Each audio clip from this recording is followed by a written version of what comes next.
ఇలా తీసుకుంటున్నా, ఎందుకంటే విషయం నాది కాదు, ఇది తెలంగాణ పరువు ప్రతిష్టకు సంబంధించిన విషయం.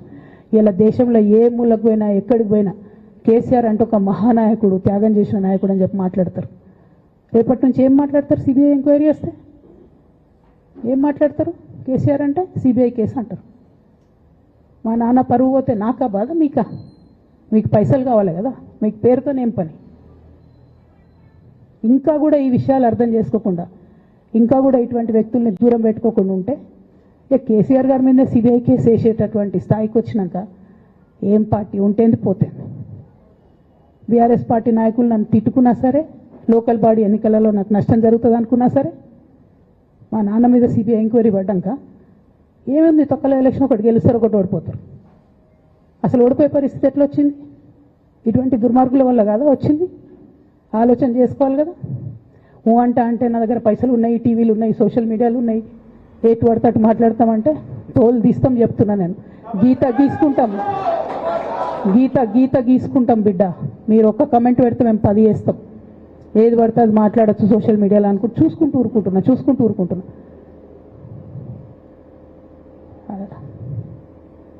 పెద్ద సార్ దగ్గరికి వచ్చినాక ఇక కాంప్రమైజ్ అయ్యేది ఏం లేదు. ఘోష్ కమిషన్ వేసిన రోజే నేను చెప్పిన, ఎందుకు రియాక్ట్ కాలేదు పార్టీ అని అడిగిన ఆ రోజునే. నిన్న సిబిఐ ఎంక్వైరీ వేస్తున్నా అని రేవంత్ రెడ్డి గారు అసెంబ్లీలో చెప్తే తెలంగాణ బంద్ ఖాళీ వద్దా, బగ్గు మనొద్దా తెలంగాణ? ఎట్లా మాట్లాడతారు? నిజంగానే మనిషి అవినీతి అయితే, నిజంగానే మనిషి డబ్బులు తినోడైతే వేరు మాట. ఆయనకు తిండి మీద కూడా ధ్యాస ఉండదా బాబు? తెలంగాణ అదే పిచ్చి. అట్లాంటి మనిషిని పట్టుకొని ఇవాళ ఏది పడితే అది మాట్లాడితే కూడా రియాక్ట్ కాకపోవడం చాలా దారుణం, చాలా దారుణం. నేను దీన్ని తీవ్రంగా ఖండిస్తున్నా. At the same time Congress government PC Ghosh commission వేసిండ్రు. రెండేళ్ల నుంచి టైంపాస్ చేస్తారు. ఆ కమిషన్ రిపోర్ట్ వచ్చింది. ఆ రిపోర్ట్ నిన్న అసెంబ్లీలో పెట్టిండ్రు. ఇంకా దానికి ఏమిట్లకేం లేదు, దాంట్లోకి ఏం చర్యలు తీసుకుంటారో చెప్పారు, ఏం చేస్తారో చెప్పారు, తక్కువని సిబిఐకి ఇచ్చేస్తారు. అంటే ఇది ప్రీ ప్లాన్డ్, ప్రీ మెడిటేటెడ్, ఖచ్చితంగా కేసీఆర్ గారి ప్రతిష్ట దెబ్బతీయాలనేటటువంటి ప్రీ మెడిటేటెడ్ అటాక్ తప్పితే ఇంకోటి కాదు. ఇన్ని ఏజెన్సీస్ ఉన్నాయి రాష్ట్ర ప్రభుత్వంలో. మీ ఏసీబీకే దొరికింది కదా ఇదే కాళేశ్వరంలో అవినీతి తిమంగళాలు. ఏమైంది ఆ రిపోర్ట్ ఏమైంది? వాళ్ళ మీద చర్యలు ఏమైనాయి? దాని కంక్లూజన్ ఏంది? ఒక్క చిన్న ఎంక్వైరీ కూడా ఇప్పటివరకు కంక్లూడ్ చేయలేదు కాంగ్రెస్ గవర్నమెంట్. ప్రచారం ఎక్కువ, పని తక్కువ. ఎప్పుడైనా మీ తప్పిదాలు బయటపడుతున్నాయి అనుకుంటే, ఎప్పుడన్నా ప్రజలు తిరగబడతారు అనుకుంటే వెంటనే ఒక రిపోర్ట్ వేయాలి, వెంటనే కేసీఆర్ మీద ఒక ఆరోపణ చేయాలి. ఇప్పటికి కూడా రేవంత్ రెడ్డి గారికి కేసీఆర్ గారి పేరు చెప్పుకోకపోతే ఆయన ఫోటో కూడా పేపర్లో వేరేమని భయం పాపం. అందుకని ఆయన రోజు పొద్దుగాలేస్తే కేసీఆర్ని తిట్టుడే తప్పితే ఇంతవరకు కూడా వేరే ఆలోచన చేయడం లేదు. మేము డిమాండ్ చేస్తూ ఉన్నాం కాంగ్రెస్ ప్రభుత్వాన్ని, మీరు బట్టగాల్చి మీదేసినట్టు ఆరోపణలు వేయడం కాదు, మీకు దమ్ము ధైర్యం ఉంటే ఈ 15 రోజులు లేనటువంటి అంశాల్లో కొన్ని అంశాలు మాట్లాడదామని ఈరోజు మీడియా సమావేశం ఏర్పాటు చేయడం జరిగింది. ప్రధానంగా మీరు చూసినట్టయితే ఇప్పుడున్నటువంటి కాంగ్రెస్ ప్రభుత్వం అనుక్షణం కేసీఆర్ గారు జపం చేయడం, అనుక్షణం కేసీఆర్ గారి పరిపాలన బాగాలేదని చెప్పడం తప్పితే మరి వాళ్ళు ప్రజలకు ఏం చేస్తున్నారని మాత్రం ఇప్పటికి కూడా చెప్పడం లేదు. అన్ని రకాలుగా ప్రజల్ని ఫెయిల్ చేసి, నిన్న మొన్న వరదలు వస్తే కూడా కనీసం ప్రభుత్వం ఆదుకోలేనటువంటి దయనీయమైనటువంటి పరిస్థితిలో ఉన్నది. అంతేకాదు మేమందరం ఎంపీలుగా పనిచేసినటువంటి అనుభవం ఉంది. కేసీఆర్ గారు అయితే యూరియా కోసం మమ్మల్ని 6 నెలల ముందు నుండి చేజ్ చేసేవాళ్ళు. మీరందరూ వెళ్ళండి, తీసుకురండి, మంత్రుల్ని కలవండి, యూరియా ముందే తెచ్చుకుందాం, స్టాక్ పెట్టుకుందాం అని చెప్పి.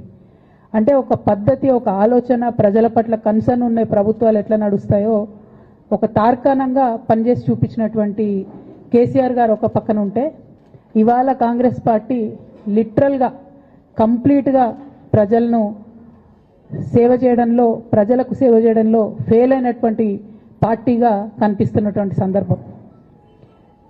మరి అటువంటి పార్టీ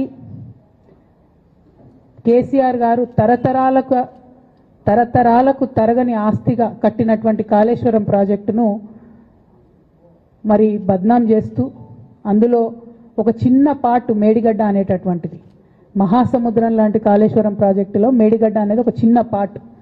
ఆ చిన్న పార్టులో ఒక 3 పిల్లర్లు కుంగిపోతే 2.5 ఏళ్ల నుంచి అదే లొలి పెడుతున్నారు. కాళేశ్వరం మొత్తం కూలిపోయింది, కాళేశ్వరం మొత్తం కూలిపోయిందని మాట్లాడుతున్న సందర్భం. ఇక దానికి నిన్న పరాకాష్ఠకు చేరుకున్నది. అసెంబ్లీ వేదికగా అనేక మాటలు కేసీఆర్ గారిని అనడం. నేను కేసీఆర్ గారి కూతురుగా కేసీఆర్ గారిని దగ్గర నుండి చూసినటువంటి వ్యక్తిగా చెప్తున్నాను. ఫస్ట్ టైం ప్రభుత్వంలోకి రాగానే, అధికారంలోకి రాగానే ఒక 6-7 నెలలు అయితే కేసీఆర్ గారు తన ఆఫీస్ రూమ్లో ఒక టేబుల్ మీద ఒక వాల్ అంతా కూడా పెద్ద టీవీ స్క్రీన్ ఉంటే 6-7 నెలలు కంప్లీట్గా రీసెర్చ్లోనే ఉన్నారు.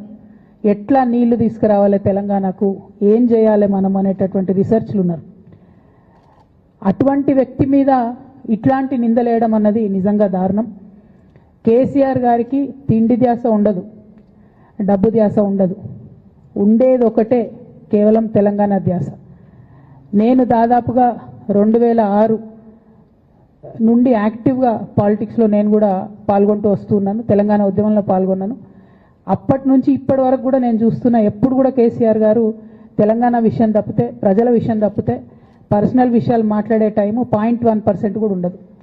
అటువంటి ఒక మహానేత మీద, అటువంటి ఒక మహానాయకుడి మీద ఇన్ని అబాండాలు వేస్తూ, దాన్ని రోజుకొక రీతిగా చెప్పుకుంటూ, మాట్లాడితే చాలు కేసీఆర్ అవినీతి చేసిండు, మాట్లాడితే చాలు కేసీఆర్ ఏదో 1,00,000 కోట్లు దోసుకున్నాడు, నిజాం కన్నా రిచ్ అవ్వాలనుకున్నాడట.